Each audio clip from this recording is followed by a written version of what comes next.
Swansea City Supporters Trust. Firstly, I must declare an interest of the member of Swansea City Supporters Trust.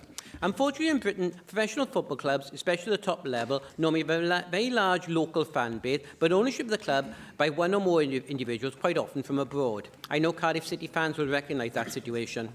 Swansea City is different, because even though a foreign owner had over 50% of the shares, the Supporters Trust now owns over 20% of the club.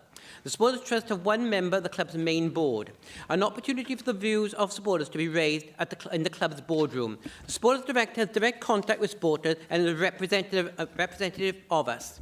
With the supporters representative on the main board, Swansea City have avoided arguments over kit colour, team name, club badge and ticket pricing that have beset other clubs. Direct supporter involvement is, I believe, crucial to keeping the football supporters and the owners working together.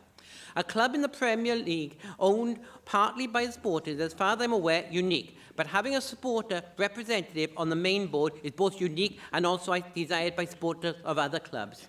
This share ownership stems from the dark days of Swansea City nearly going out to the Football League.